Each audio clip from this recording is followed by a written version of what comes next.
Porque a lei veio por Moisés, Jesus trouxe graça e verdade. João 1:17. Se inscreva no canal e compartilhe com um amigo. Graça e paz. Alô, tem alguém comigo aí? Já chegaram? Graça e paz, sejam todos bem-vindos. Vamos crescer na graça e no conhecimento do nosso Deus. Maravilha, excelente tarde a todos vocês, amados. Já desejando aqui um maravilhoso final de semana para todos vocês, debaixo da graça e do amor do nosso Deus, tá bom? Quem vem comigo crescer junto na graça e no conhecimento? Vamos exercitar a mente de Cristo? Vamos falar de coisas espirituais? Vamos desenvolver a nossa fé mediante ao Evangelho do Cristo ressuscitado. Você que está assistindo aqui o canal pela primeira vez, você está aqui neste canal, tá bom? Elson Jesus /MGV. Você que está assistindo pela primeira vez, se não é inscrito, se inscreva aí e ative o sininho para receber as notificações, tá bom? Nas opções todas ali, que toda vez que a gente postar aqui, vocês estarão recebendo aí as notificações. Glória a Deus! Obrigado a vocês que já entraram aí comentando, deixando o teu like. Então hoje, amado, nós vamos... O áudio tá legal aí? Eu sempre estou acostumando perguntar aqui, né? Virou um hábito. Porque eu não me ouço, né? Então, esse é o tema, queridos. Todas as coisas convergem nele. Todas as coisas convergem nele. Todas as coisas... o sentido, né, de convergir, congregar, todas as coisas apontam para uma mesma direção, todas as coisas são atraídas para ele, como se ele fosse vou usar aqui uma tipologia de um imã, né, que atrai com a sua energia, por assim dizer. Então, todas as coisas no reino de Cristo, todas as coisas, toda a criatura, toda a criação, tudo converge, tudo congrega em Cristo, tudo está nele, porque dele, por ele e para ele são todas as coisas, porque ele é o Criador de todas as coisas. Então todas as coisas estão ligadas, apontadas, estão voltadas para ele. Eu fico imaginando algumas pessoas que dizem assim, pelo fato de talvez você que está me acompanhando aqui pela primeira vez, você dizer assim, irmão, eu não faço parte de uma denominação religiosa, seja católica, seja evangélica, ou qualquer outro segmento religioso. Irmão, eu não faço parte de um segmento religioso, tá?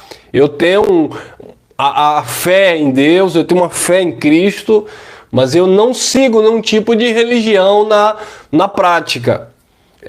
Haja vista, quando você pergunta para uma pessoa qual a sua religião, geralmente as pessoas nem frequentam, não fazem parte, nem conhecem o fundamento católico, mas por tradição de seus pais, por hábito, por um jargão que já se tornou, elas dizem assim, eu sou católico romano, mas nem sabe o que significa. Só fala por falar, porque não são evangélicos, então eles dizem que são católicos. Enfim.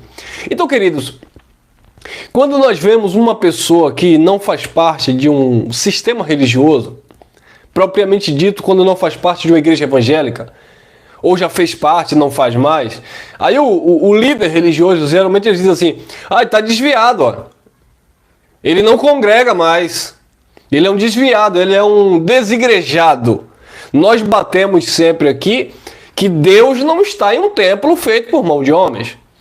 Deus não precisa de que as pessoas estejam reunidas nas chamadas igrejas para ali naquele ambiente Deus agir como pai. Deus é pai independente de onde você esteja. Filho é filho. A minha filha acabou de sair com minha esposa. Ela vai deixar de ser minha filha porque não está aqui congregando, reunida aqui comigo e com você? Não, você está aí fora, do outro lado. Você está reunido comigo, você está congregando comigo, ou seja, nós estamos compartilhando o mesmo assunto, a mesma ideia, nós estamos nos comunicando, nós estamos tendo aqui uma relação, uma comunhão. Então, assim, a nossa comunhão em Cristo não é fundamentada em uma reunião física. Por quê? Porque pode sim, nós temos as nossas reuniões aqui com os nossos irmãos, e é muito bom, glória a Deus. Mas não é necessariamente dizer que você congrega, porque se você se reúne com o pastor, com a igreja X, com aquela igreja Y, naquela denominação, não. Nós entendemos que todas as coisas, é disso que eu vou falar, quero que vocês prestem muita atenção. Diga-se de passagem, o pessoal que já está há mais tempo nos ouvindo já sabe, já conhece. Todas as coisas congrega nele, congrega em Cristo. Todas as coisas convergiram, já se voltaram para ele. Todas as coisas já estão unidas nele.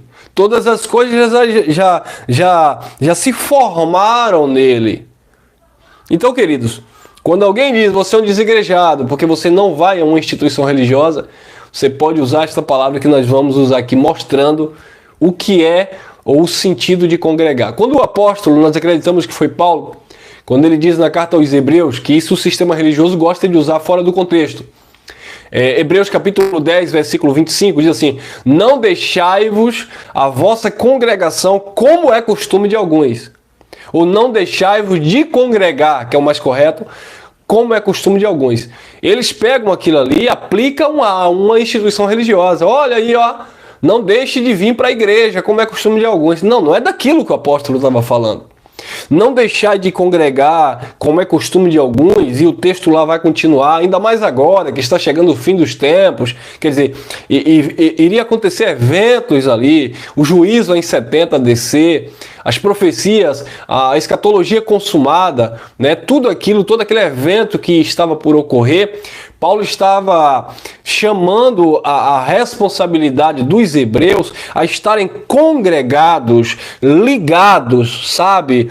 Buscando, se envolvendo, se relacionando com o reino, porque ia acontecer eventos ali que eles tinham que estar fundamentados, firmados, e congregar ali não é estar reunido fazendo qualquer coisa, era estarem participando, era estarem, sabe, se envolvendo e se relacionando, para que naquele momento de tribulação, de perseguição que houve, que estava próximo àquela geração acontecer, eles estivessem firmados, estivessem alicerçados. Eu não posso pegar aqueles trazer para os nossos dias e, olha, irmão, você que nunca mais vai congregar, você que nunca mais apareceu aos domingos na igreja, você que nunca mais foi lá para o pastor orar por você, você deixou de congregar. Olhe, cuidado, a Bíblia diz: não deixai-vos de congregar, como é costume de alguns. Então você deixou de congregar, então você é um desviado, você é um herege, você é um desigrejado. Não podemos usar esse contexto. Não deixar de congregar ali também é não deixar o ensinamento do Cristo ressuscitado, visto que os hebreus, eles estavam cocheando entre dois pensamentos. O apóstolo Paulo estava chamando a atenção deles que o sacerdote de Cristo, segundo a ordem de Melquisedeque, era um sacerdócio perpétuo, eterno, mas eles estavam voltando às práticas do judaísmo, né? Eles estavam ali praticando ainda alguns rudimentos, algumas obras oriundas da lei de Moisés, e visto que o templo naquele contexto ainda estava de pé, ainda havia as práticas dos dízimos, ainda havia as lavagens, as doutrinas dos batismos, como o apóstolo fala, Hebreus capítulo 6, versículo 1, as imposições das mãos, sabe? Aquela cultura sacerdotal humana, religiosa, ainda imperava. Então Paulo disse: vocês não podem deixar de congregar em Cristo, de estarem sendo alimentados em Cristo, por sua palavra revelada, e estarem retrocedendo. E ali retroceder a perder a salvação aqui, ó, da mente, da alma. Por isso que o apóstolo fala, Hebreus 10, capítulo 36 em diante: porque um pouquinho de tempo que há de vir virá e não tardará. Todavia o justo viverá da fé, e se ele recuar, a minha alma não tem prazer nele. Deus perdeu o prazer, e o recuar ali era retroceder para a lei, era retroceder às práticas fracas e pobres do judaísmo. Então Paulo estava ali tentando, levar aquele povo a uma conscientização de quem era Cristo, o que era a mensagem consumada e realizada no Calvário. Quem entende? Quem recebe? Então esse era o sentido de não deixar de congregar dentro daquele contexto. Nós, no nosso contexto, o que é que eu posso dizer por não deixar de congregar? Irmãos, não deixe de receber o alimento sólido, não deixe de congregar em torno deste evangelho, não deixe de se relacionar com o evangelho da graça, para que vocês não venham perder, sabe, essa bênção que é esta palavra revelada no nosso espírito, para que vocês não venham negligenciar tamanha graça que Deus manifestou em nossas vidas, nos libertando de todo um sistema legalista, religioso, onde nós tínhamos que dar dízimo, tínhamos que batizar em águas, tínhamos que comer pão e chamar de comunhão de Cristo, que nada mais era do que fragmentos do judaísmo, onde nós estávamos sendo totalmente enganados. Então vamos ao assunto, para não estender muito. Todas as coisas convergem nele. Vamos lá. Acompanhe aqui comigo no monitor. Eu vou ler daqui, que fica de frente, fica melhor. Vamos lá. Descobrindo-nos o mistério da sua vontade, segundo o seu beneplácito, que propusera em si mesmo. Olha, descobrindo-nos. Vamos quebrar aqui alguns sofismas da religião. A religião, principalmente os nossos irmãos pentecostais, eles gostam muito de usar esse jargão. Deus de mistério, Alamassúria. Terra de cantunébias. Deus não é Deus de mistério. É de mistério para aqueles que estão vivendo as mentiras da religião. É de mistério para aqueles que estão envolvidos com as chamadas línguas dos anjos, porque não entenderam que línguas estranhas na Bíblia era a capacidade de falar em outro idioma sem nunca ter estudado mesmo. O que o Evangelho vem nos trazer, o que o Evangelho propõe, é uma revelação e uma renovação do nosso entendimento, mediante o conhecimento do mistério que esteve oculto. Aquilo que nós não compreendíamos, aquilo que os judeus não entendiam, aquilo que os profetas profetizaram, aquilo que convergia em Cristo, aquilo que apontava para o Messias, aquilo que apontava para o ungido, aquilo que apontava para o Senhor, que eles não compreendiam, que estava ainda em mistério. Paulo disse, Efésios 1:9, descobrindo no mistério da sua vontade, segundo o beneplácito que propusera em si mesmo. Foi da sua própria vontade manifestar aquilo que estava oculto, aquilo que estava escondido, aquilo que os homens não sabiam, que os homens não conheciam. Porque Deus quer que a sua igreja tenha conhecimento, que o seu povo entenda. Ele já dizia por boca do profeta Oséias, capítulo 4, versículo 6, o meu povo é destruído por falta do conhecimento. O próprio Jesus de Nazaré disse em João 8,32, e conhecereis a verdade, e a verdade vos libertará. Ele já dizia para os fariseus, errais não conhecendo as Escrituras e nela o poder de Deus. Mas o Evangelho manifesta a vontade de Deus. O Evangelho manifesta o caráter de Deus. O Evangelho, ele promove conhecimento para os filhos de Deus, descobrindo-nos o mistério da sua vontade, segundo o seu beneplácito, o que propusera em si mesmo. Olha lá. 10, Efésios, capítulo 1, versículo 10. De tornar a congregar em Cristo. Congregar, convergir, retornar, voltar, centralizar, tudo nele. De tornar a congregar em Cristo todas as coisas na dispensação da plenitude dos tempos, tanto as que estão nos céus como as que estão na terra. Tudo está congregado, tudo está voltado, tudo se converge ou se convergeu em Cristo Jesus. Tudo retornou para Cristo. Ele é tudo em todos. Você entende esta palavra, irmão? Você compreende isso? que nada está separado dele, que nada está solto, sem um propósito, que nada está fora do seu devido lugar, que nada está... Não, tudo está lá. De tornar a congregar em Cristo todas as coisas na dispensação da plenitude dos tempos, tanto as que estão nos céus, como as que estão na terra. Quando Jesus de Nazaré ele orava e os discípulos chegaram ali e disseram: por que o Senhor não nos ensina a orar? E ele dizia: quando vocês orarem, era um modelo, tá? Não é pra gente fazer esse tipo de oração hoje. Aquilo ali era um exemplo, um modelo, um ponto de partida que ele estava se referindo. Quando vocês orarem, vocês dizem assim: Pai nosso que estás no céu, santificado seja o teu nome, venha a nós o teu reino, seja feita a tua vontade, assim na terra como no céu. Em Cristo, depois da morte e ressurreição, isso já é uma realidade. Todas as coisas já congregaram em Cristo. Então eu não preciso dizer Pai nosso ou Pai meu que está no céu. Porque esse mesmo Deus que habita nos céus dos céus, esse mesmo Deus que se assenta no trono de glória, esse é o mesmo Deus que Espírito habita em mim e habita em você. Porque a palavra diz que nós somos templo e moradas do seu Espírito. Então, eu não vou dizer, meu Pai que está no céu, ele já está em mim.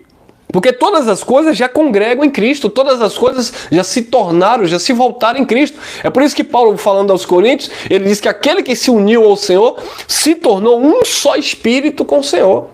Nós estamos ligados pelo Espírito ao Pai. Nós estamos ligados uns aos outros aqui, não é por um pedaço de pão, não é pelo dízimo, não é pela campanha, não é Não, nós estamos ligados pelo Espírito do Pai. Amém, amados? De tornar a congregar em Cristo todas as coisas na dispensação da plenitude dos tempos, tanto as que estão nos céus, como as que estão na terra. Olha lá, 11. Nele, é nele. Não é na religião, não é na instituição, não é no homem, não. Nele. Nele digo, em quem também fomos feitos herança, havendo sido predestinado, conforme o propósito daquele que faz todas as coisas, segundo o conselho da sua vontade, segundo o conselho da sua própria vontade. Ele não se aconselha com ninguém. Jesus não pede a opinião do pastor. Porque você que aceitou Jesus hoje, eu vou orar ao Pai para ele escrever o teu nome no livro da vida. Isso é uma falácia religiosa. Isso é um sofisma, isso é um engano. Senhor, escreve aqui o nome do meu irmão Joaquim no livro da vida, Senhor. Porque, Senhor, ele neste momento, aqui agora, aqui, Senhor, tem alguém aí na live aceitando Jesus? Aqui, Senhor, agora, aqui a irmã Maria deu risada aqui. Ó. Senhor, ela está aceitando o Senhor como seu Salvador. Então escreve o nome dessa irmã no livro da vida. Agora, Jesus, fique ligado. Porque se essa irmã deixar de dar o dízimo, se essa irmã deixar de vir para a igreja aos domingos, o Senhor vai tirar o nome dela do livro da vida. E se ela não se reconciliar novamente, para eu pedir de novo para que o Senhor reescreva, ela vai ficar na perdição. É isso que eles pensam. Não, mano. Todas as coisas já congregaram em Cristo e nós estamos nele. Não existe perder salvação eterna, porque o que é eterno não é até amanhã. O que é eterno é lógica, não é até domingo que vem. O que é eterno, é para sempre. Salvação eterna nós temos e somos em Cristo Jesus. Nele digo, em quem também fomos feita herança, havendo sido predestinados conforme o propósito daquele que faz todas as coisas, segundo o conselho da sua vontade. Olha lá. Amém. Vamos lá. Efésios capítulo 1, versículo 21. Acompanha aqui comigo. Acima de todo principado e poder,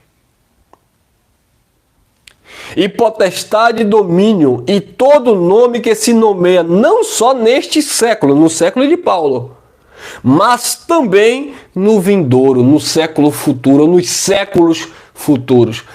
Observe, amado, que quando Paulo estava falando ali no seu contexto do fim dos tempos, o fim daquele aion, né, daquele século, o fim daquela geração que Jesus profetizou, até hoje, eles dizem que ainda vai acontecer, né? Até hoje eles dizem que é para um futuro bem distante. Não, mas dá lá. Paulo, naquele século, ele já falava essas coisas e ele disse assim, ó, acima de todo principado e poder, potestade e domínio de todo nome que se nomeia, não só neste século, no século que Paulo estava vivendo, mas também no vindouro, ou seja, nós estamos aqui no século 21, falando uma palavra de que ele está acima de todo poder, principado, potestade e domínio. No século de Paulo, 21 séculos se passaram e nós estamos falando aqui que ele continua e continuará eternamente, e aqueles irmãos futuramente irão ler esta palavra e dizer, ele permanece desde quando Paulo declarou, desde quando o irmão Elcio declarou, desde quando o irmão da graça aí continuaram a declarar futuramente, ele permanece, ele está acima de todo principado, e principado aqui não tem nada a ver com demônios, com espírito, nada a ver.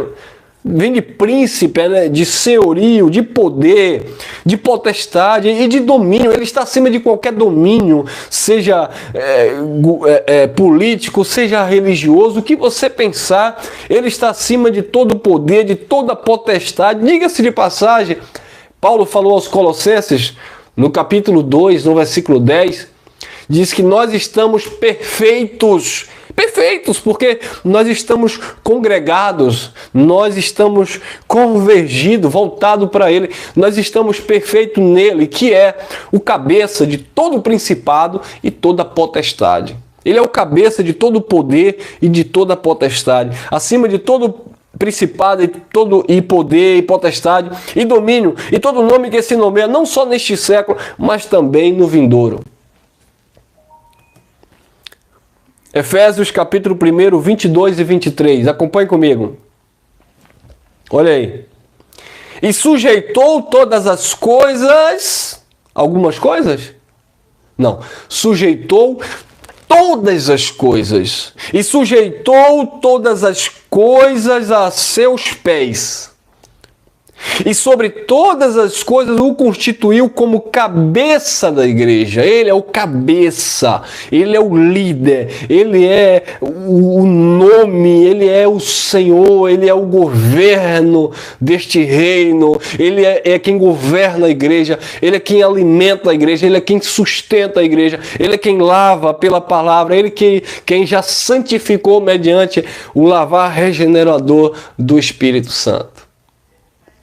E sujeitou todas as coisas aos seus pés, e sobre todas as coisas o constituiu como cabeça da igreja, que é o seu corpo. O que é o corpo? É o pão da padaria partido no domingo de ceia, como eles dizem? Não. O corpo é a igreja. Olha lá.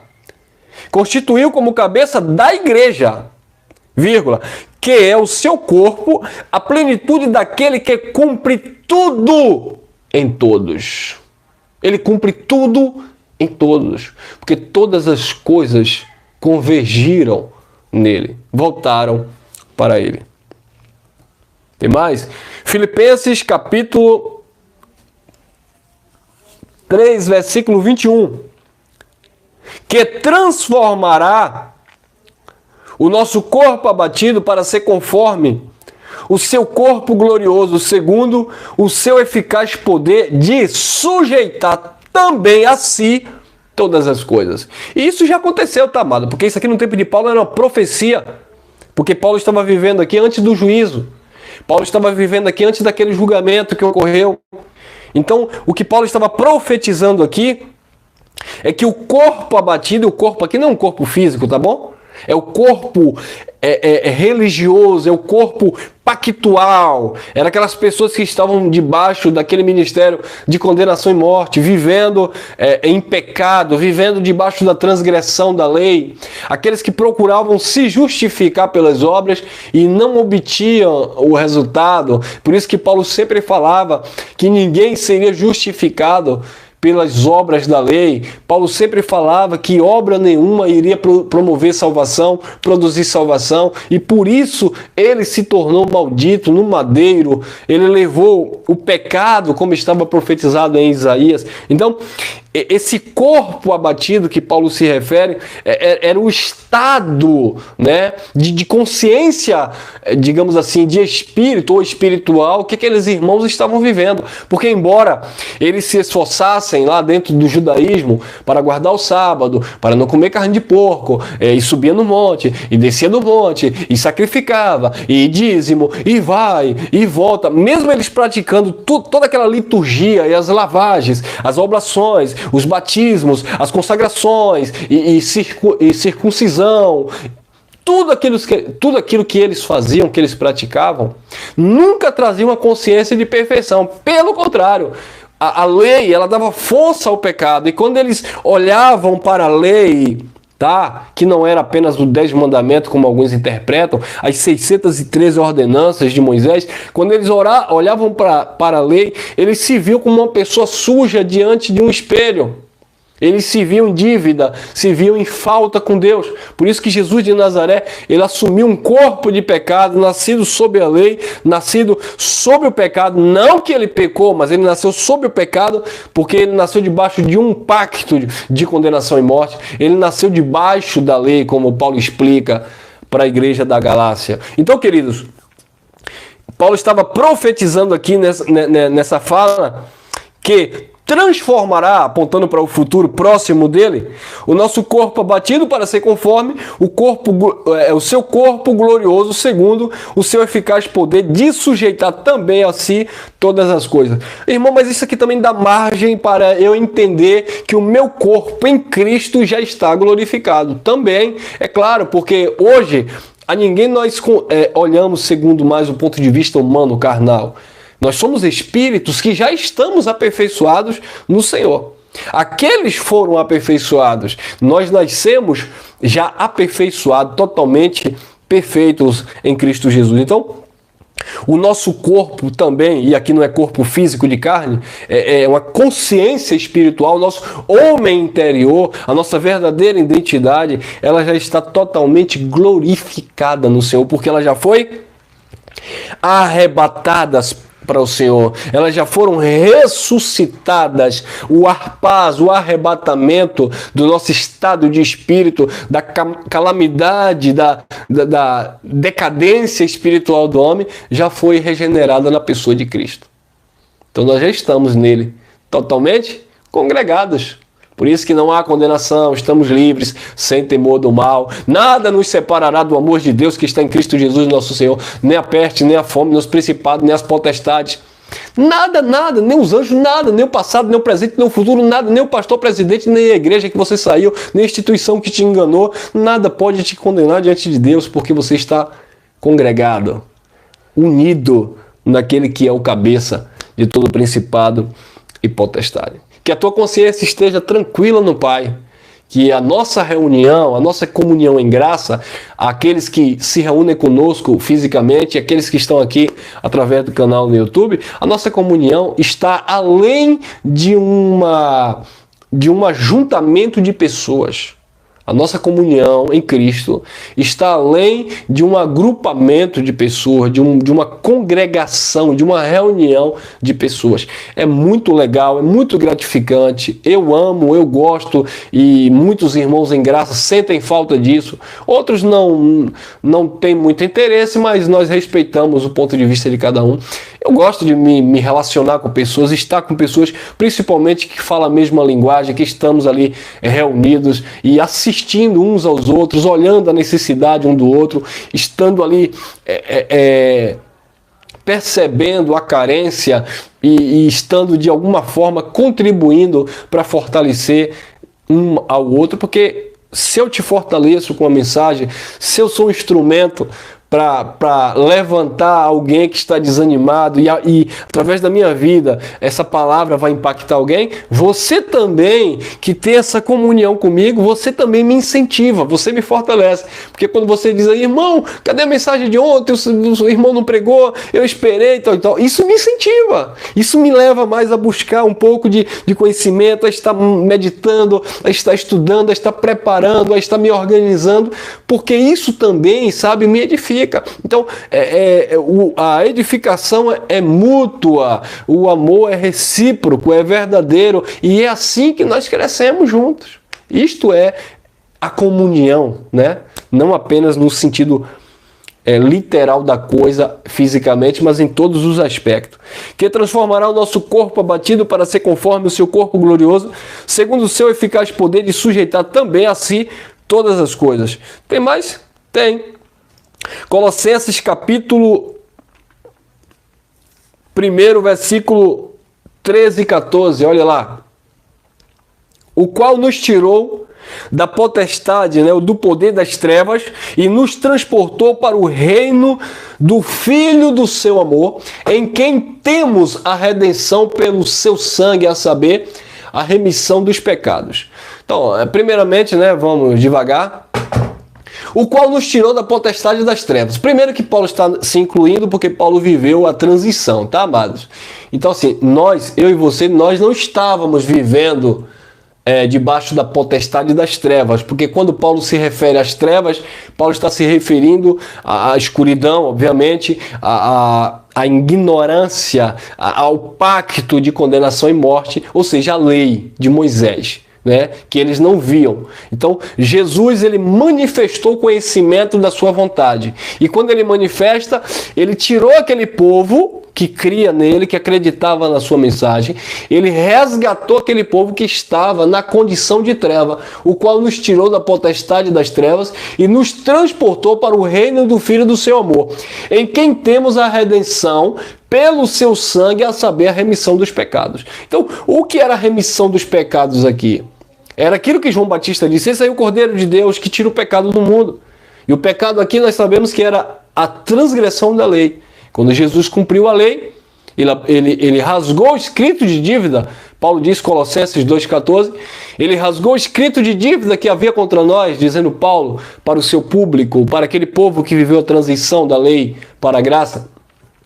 Ele rasgou o escrito de dívida cravando na cruz. Então, ao rasgar o escrito de dívida, que era a lei, que consistia em ordenanças e mandamentos, ele transportou aqueles que estavam no império das trevas, no poder das trevas, para o reino do Filho do seu amor, em quem temos, eles, a redenção. Eles obtiveram a redenção pelo sangue de Jesus de Nazaré, a saber, a remissão daqueles pecados. Para os que estão vivendo debaixo do pacto eterno, nós não estávamos debaixo da lei, que era o ministério de condenação e morte. Então nós não participamos deste contexto aqui. É claro que isso aqui nos influenciou no sentido de o sangue ter perdoado a transgressão daqueles pecadores e nos aproximado de Deus. Então, aqueles que estavam longe, separados das alianças, nós gentios, não judeus, porque eu sempre gosto de bater nisso, porque hoje diante de Deus não existe judeu, grego, servo, livre, não. Todos nós somos iguais perante o Pai. Mas dentro do contexto bíblico, os gentios que estavam separados das alianças, pelo sangue de Cristo, que remiu o pecado dos judeus que estavam debaixo da lei, aproximou aqueles que não eram judeus. Então hoje, Paulo disse assim, nem a circuncisão, lei, nem a incircuncisão, mensagem para os gentios, tem virtude alguma, porque o que importa, na verdade, é ser uma nova criatura e também a fé que opera pelo amor. A mensagem da graça de Deus, uma coisa que eu quero deixar bem claro, que algumas pessoas, vocês querem dizer que só vocês conhecem a verdade, porque vocês sempre praticaram. Sim, amado, eu já batizei nas águas, eu já dei dízimo, eu já subi monte, eu já fiz jejum, tudo isso que vocês pensarem aí, religiosamente falando, eu já fiz. Então algumas pessoas do sistema, eles querem nos pegar nessas coisas. Você fez isso, fez aquilo, agora você está dizendo que não faz mais porque você agora conheceu a verdade. Que verdade é essa que vocês conheceram? A verdade que nós conhecemos é que tudo que era para os judeus não se aplicava a nós que não somos judeus. A verdade é que hoje nós conhecemos que em Cristo nós já estamos congregados perfeitos e aperfeiçoados em amor.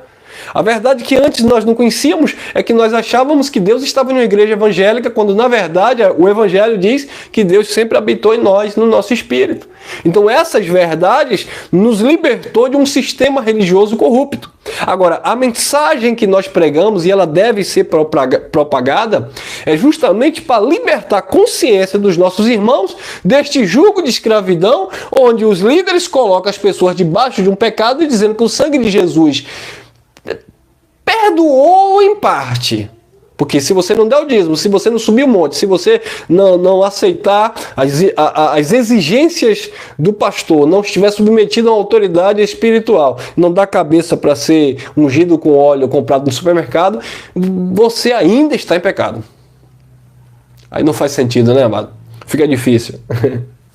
Vamos lá, vamos que vamos. Colossenses 1,16. Porque nele foram criadas todas as coisas, que há nos céus e na terra, visíveis e invisíveis, sejam tronos, sejam dominações, sejam principados, sejam potestades, tudo foi criado por ele e para ele. Olha que coisa maravilhosa. Porque nele, na pessoa dele, tudo converge, tudo congrega, tudo retorna, tudo aponta, tudo leva para ele.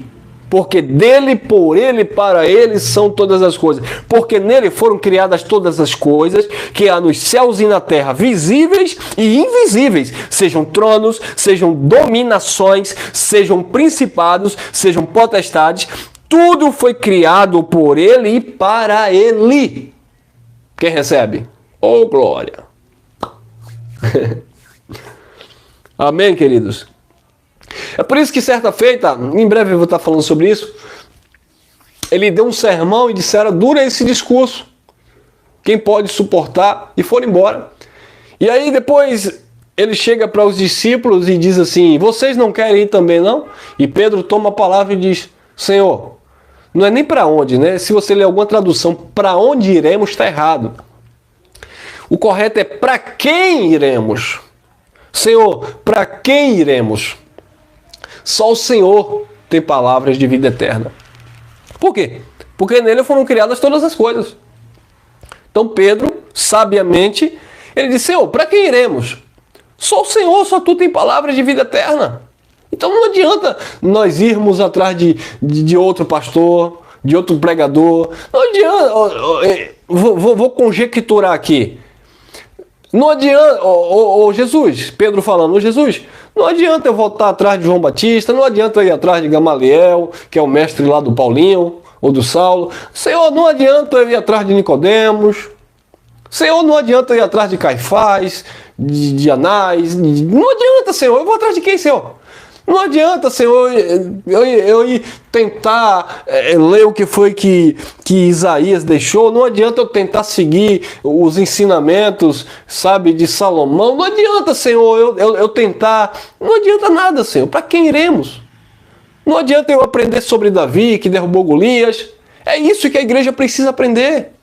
Não adianta você ficar aí, porque a mulher que tocou no manto de Jesus foi curada do fluxo sanguíneo. Não adianta. Aquilo passou, foi para aquela mulher, foi uma experiência dela. Não adianta você ficar aí, porque aquele homem, porque aquele pastor. Tem gente que é assim, né, irmão? Se aquele pastor morrer, eu me desvio, porque aquele homem ali é quem me levou a Cristo. Ah, é? Como assim? Não adianta. Porque se aquela igreja fechar, eu não sei mais o que vai ser da minha vida. Tem gente que é assim, irmão. Eu conheço pessoas que diziam assim, se aquela irmã não fosse aquela irmã na minha vida, eu não teria intimidade que eu tenho hoje com Deus. Que intimidade? Já está exaltando o homem. Senhor, para quem iremos? Disse Pedro, só o Senhor tem palavra de vida eterna. Para quem nós iremos? Só esta graça pode nos revelar essas verdades. Para quem nós iremos? Para um sistema religioso legalista? Não, mano. Só a verdade de Cristo nos basta. Porque nele foram criadas todas as coisas que há nos céus e na terra, visíveis e invisíveis, sejam tronos, sejam dominações, sejam principados, sejam potestades, tudo foi criado por ele e para ele. Tem mais? Colossenses 1,17. E ele é antes de todas as coisas. Ele é antes de todas as coisas. E todas as coisas subsistem, existem por Ele.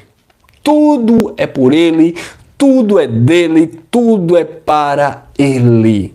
Tem mais? Tem sim, Colossenses 1,18. E Ele é a cabeça do corpo da igreja. A cabeça do corpo da igreja. Não é a cabeça do corpo do pão que parte, não. A igreja, Ele é a cabeça do corpo da igreja. É o princípio e o primogênito dentre os mortos, para quem tudo tenha a preeminência, a primazia, sabe? Em tudo ele tenha, que em tudo ele tenha o primeiro lugar na sua vida, que ele seja tudo para você, que Cristo ressuscitado, que o Senhor dos céus e da terra, aquele em quem você está congregado, aquele em quem você está alicerçado, aquele que receba na tua vida como palavra de Deus, não palavra de homem, aquele em quem você está aperfeiçoado, aquele em quem você está santificado, aquele em quem você está totalmente abençoado, aquele em quem você está sem condenação, sem maldição, aquele em quem você está perfeito. É Cristo. Não é o homem, não é o pregador, não é a instituição. Você está congregado em Cristo, você está nele. Ele é a cabeça do corpo da igreja, é o princípio, o primogênito dentre os mortos, para quem tudo tem a preeminência. Tudo tem que ser dele. Nós somos dele. Paulo disse, tudo é nosso. Cristo de Deus e nós de Cristo. Tudo é nosso. Nós estamos perfeitos em Cristo Jesus. Ô irmão, se você sempre tem um gaiato aí, né? Se vocês dizem que já estão perfeitos, que já estão, para que pregar?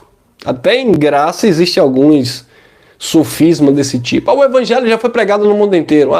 Existem pessoas que estão me acompanhando aqui que nunca viu falar do evangelho da graça. E aí? Paulo pregou no mundo inteiro, inclusive no Brasil hoje?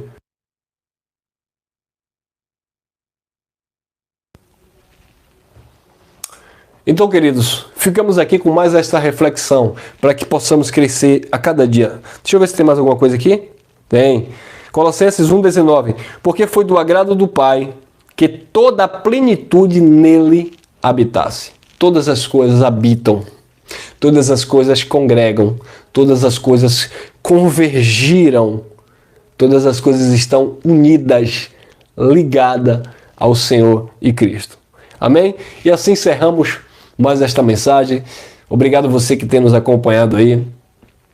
Obrigado você que tem compartilhado, você que tem comentado.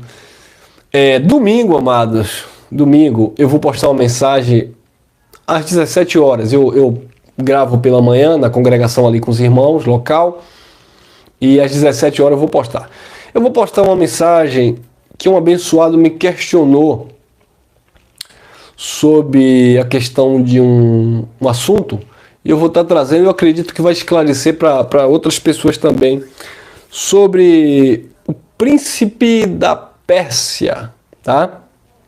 Que resistiu à palavra de chegar até Daniel. A gente vai comentar um pouquinho sobre esses assuntos, porque está dentro de um contexto, mas nós vamos examinar alguns textos para a gente chegar a um consenso acerca desse assunto.